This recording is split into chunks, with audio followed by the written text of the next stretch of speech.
కలకత్తాలోని RGK వైద్య కళాశాలలో పనిచేస్తున్న ట్రైనీ డాక్టర్ మమతపై అత్యాచారం చేసి హత్య గావించిన ఉదంతంపై పొదలకూరులో ఈరోజు సాయంకాలం ఆర్యవైశ్యులు క్యాండిల్ ర్యాలీ నిర్వహించి ఆమె తల్లిదండ్రులకు మద్దతుగా ప్రభుత్వంపై నిరసన తెలిపారు. ఈ సందర్భంగా పొదలకూరు పట్టణ ఆర్యవైశ్య సంఘం అధ్యక్షులు గుర్రం మీరా మధు మాట్లాడుతూ మమత ఆర్జీకే హాస్పిటల్లో కరోనా సమయంలో సేవలు చేసి ఎందరికో ప్రాణదానం చేసిందన్నారు. అలాంటి ఆమెపై ఇలాంటి ఘోరమైన చర్యలకు పాల్పడడం సరికాదన్నారు. అలాంటి నిందితుల్ని ఉరితీసి ఆడబిడ్డలందరికీ ప్రభుత్వం భద్రత కల్పించాలన్నారు.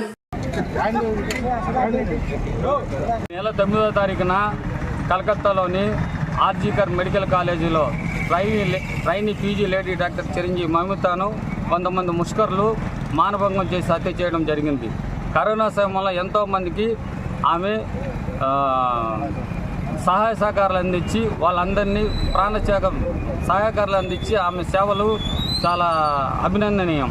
కాకపోతే 78వ మనకు స్వాతంత్రం వచ్చి 78 సంవత్సరాలు అయినప్పటికీ కూడా ఇప్పటికి కూడా లేడీస్ మీద ఏంటంటే అమ్మాయిల మీద ఆడవారి మీద చాలా అఘాయిత్యాలు జరుగుతూ ఉన్నాయి.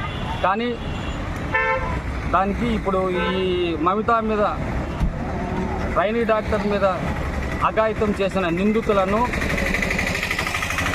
కలకత్తా ముఖ్యమంత్రి మమతా బెనర్జీ వాళ్ళని ఉరిశిక్ష విధించేంత వరకు డిమాండ్ చేయాలని మేము కోరుకుంటున్నాం. ఈరోజు వాళ్ళకి సంఘీభావం తెలుపుతూ పొదలకూరు టౌన్ ఆర్యవైశ్య సంఘం తరఫున పొట్టి శ్రీరాములు విగ్రహం తరఫున మేము క్యాండిల్ నిరసన తెలియచేయడం జరుగుతుంది. మా డిమాండ్ ఏంటంటే ఈ అఘాయిత్యానికి పాల్పడి ఈ దుశ్చర్యకు పాల్పడిన వాళ్ళందరినీ శిక్షించాలని చెప్పి కోరుకుంటున్నాం. ఇది చాలా హేయమైన చర్య. ముందు ఇలాంటి చర్యలు జరగకుండా అధికారులు కానీ గవర్నమెంట్ కానీ ఇట్లాంటి వాళ్ళని ఉరిశిక్ష విధించాలని చెప్పని నేను కోరుకుంటా ఉన్నాను.